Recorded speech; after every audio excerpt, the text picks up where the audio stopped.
What's good, guys? It's your girl Jasmine Sade, and I'm back with another video. So let's get into it.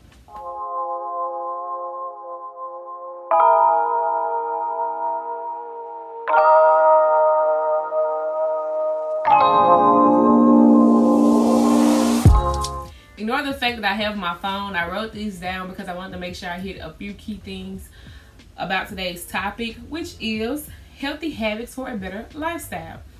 I'm not one of those people who tell you things and then don't live those things. I'm not one of those people who say do as I do, not as I, or do as I say, not as I do. I'm the type of person, if I tell you something, I'm doing it myself, unless it does not pertain to me, which is therefore I cannot speak on it unless you just really just ask me to speak on it or my opinion on something, right? So like I said, today is about healthy habits for a better lifestyle. You know me, everything comes back to God, okay? God is my everything, in the words of the song. Also, if you have noise in the background, I apologize. Y'all know the girls are here doing what they do and they like attention. And then I also have my two workers here working, earning them a paycheck before they go on a spring break trip, okay? So, my number one thing, I'm going to do these in order because these are important to me. These are how I feel like they should be done. So, number one thing would be building a relationship with God. Y'all know that's always my first go-to, foremost, and lastly. If God is first, then he go encampeth all around you. You don't really have worries, or not really don't. You don't have worries, struggles, stress, whatever. If you keep God first, everything falls into place. Having a relationship with God, and like I said too in previous videos, everybody's relationship with God is not the same.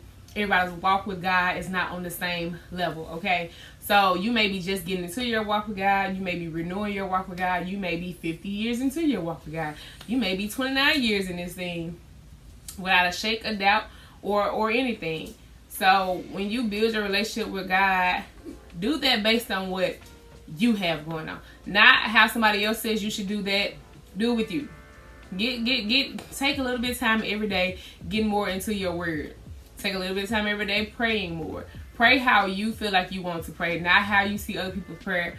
Same thing with reading and how you contribute your relation with God. Align yourself with what feels comfortable with you and go from there. You don't have to just jump right into a church, because I know some people say, oh, they're church hurt or whatever the case is. But find you somewhere that you can teach. If you did not need a preacher, then God would not require there to be preachers. Just like if you didn't need a teacher to learn, you would have to go to school. Churches are here for a reason. Find a man who is called by God and go to them, listen, learn, and build your relationship with God. Okay? Number 2. Get you a balanced diet. Okay? Having a balanced diet creates a very, very beneficial lifestyle.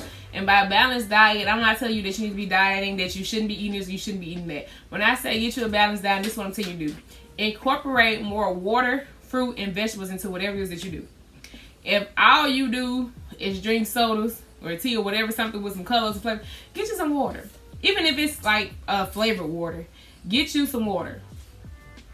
Listen, your body feels so much better. It reacts so much better. It gets more energy when you drink more water. Don't drown yourself, because that's the thing. Too much anything is not good for you. But add water to your regimen, as well as fruit. Incorporate a healthy balance of fruit and vegetables throughout the week. It's amazing. Your body will feel amazing, and you'll thank me later. The third thing that I feel like is very important for a beneficial, healthy, better lifestyle is setting healthy boundaries, okay? And when I say setting healthy boundaries, I mean in every meaning of the word. Number 1 is social media. Number 2, with your family. And number 3, with your friends. Everybody needs to set healthy boundaries when it comes to social media. I'm a type person, I post a lot because I have to post for all of my businesses. I'm having to post for all of my nonprofits. I'm having to post for my salary position. I'm having to post or I'm over content creation for multiple other businesses and organizations that that are either my clients or that I partake in. So I'm having to post a lot. Case in point, right now, I have somebody on payroll who is aiding me in being a content creator. She wants to go to school to be for marketing, I think. Marketing and content creation. she has headphones in, so she's not listening. Anyway, she's now on payroll to get her experience up, getting the criteria, and I'm teaching her how to do content creation, right? So, when it comes to me and social media, I post, I don't scroll. I just find scrolling to be annoying. I'm not saying I never scroll. When it's something that pops up that's positive, I'm going to reshare it. If it's something that's beneficial to something that for one of the organizations I work for, business, whatever, then I make sure that's on their page or share it's like whatever. But as opposed to scrolling for drama, scrolling for mess, scrolling to see what's going on in this person's life, I'm not going to do it. If you don't have my phone number to where you can call me or text me, then there's no need for me to be checking in on your personal information that you're posting on social media, and vice versa. If you cannot contact me, there's no need for you to be keeping up with my life. That's problematic when it's a negative aspect. Now, if it's something, or you're watching my YouTube videos, or you're watching my social media stories because I'm posting positive content, that's great. The only thing that you'll catch me scrolling on nowadays is TikTok. Why? Because TikTok is hilarious to me. And you can learn a million one different things on TikTok. I told you guys, I love to learn. So TikTok is a learning platform for me. Okay? I'm learning different ideas to improve my crafts. I'm also need a good laugh. And I love watching funny videos, especially dog videos. Those are my favorite. And slip and fall videos. I don't know why. The funniest two things in the world are babies and old people falling. I don't know why. I know it sounds bad, but it's hilarious. So, like I said, setting healthy boundaries when it comes to social media, okay? Second thing, set healthy boundaries when it comes to your family. I have an amazing family. My family is extremely close. When I say immediate family, most people assume your immediate family are your parents and your siblings. My immediate family qualifies as my grandparents, my parents, my aunts and uncles, my first cousins, second cousins, and third cousins. And that's the same way for my parents' first, second, and third cousins and grandparents. That's how close our family is. When we say immediate family, it's about 200-300 of us. And we all talk just like that. So, still, you have to have those boundaries, right? Case in point, my mom and her brother are two of three kids. They had a brother who died when he was 6 weeks old. But they grew up too. Each one, my mom had 2 kids, 4 kids were married, and my uncle had 4 kids. All of us are close. I essentially raised all his kids. I've always had them on the hip. Each one of them called me mom, except for their older brother who was my age. And still, with us being that close, it's still things I don't allow with them. Like, I'm taking them to Florida for spring break. Oh, we want to go out, we want to turn up. I will never be that cool cousin that you think you can drink with me. Now, when you get above the age and you want to buy me a drink, fine. Do that. But at this age, I will never be that friend.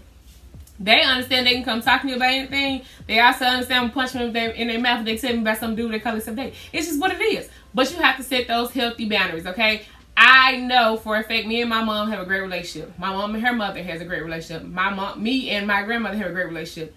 At the same time, things I can talk to my mom about, and things I can talk to my grandmother about, 2 different things. And I also know there are things I can't say to either one of them.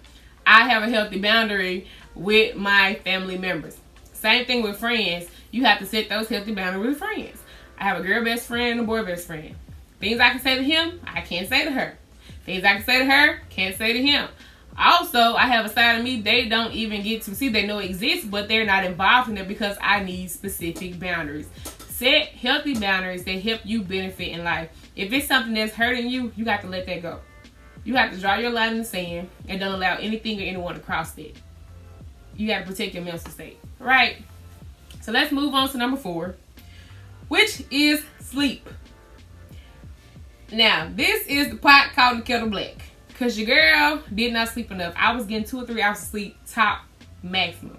But last year I said, you know what, Jazz, you do a lot. You're going to sleep more this year, okay? So I set a goal last year to get at least 5 hours of sleep. I have an alarm set on my phone. 11:30 p.m., my nighttime routine begins.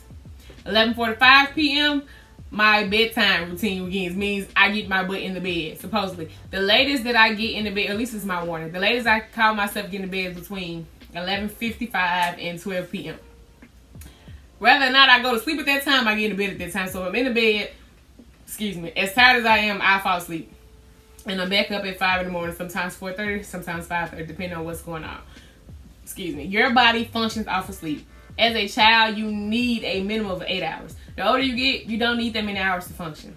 You do need hours to function properly, however. A minimum 5-6 hours is great for an adult. I'm not a medical personnel though, so you know, go figure that out for yourself. But at least 5 hours is what works for me. Last but not least, exercise. Y'all know I'm gonna drill exercise every chance that I get. I'm not gonna drill as much as I drill God, but I'm gonna drill exercise, okay? Working out releases endorphins that make you feel amazing. It's a way to relieve stress. It's a way to get your body right. It's a way to clear your mind. When you're in the gym, your focus is somewhere else completely. Especially when you just so happen to see somebody fine walk by. You're like, oh, okay, cool. You know, now you want to show out a little bit.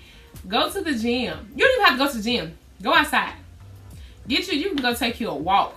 Take a walk twice a day. Once a day if you need to. Get a workout in at least 2 or 3 times a week and watch how much better you feel. So just to recap, you know, just a few things to help you live a more beneficial, healthier lifestyle. 1, get your relationship with God.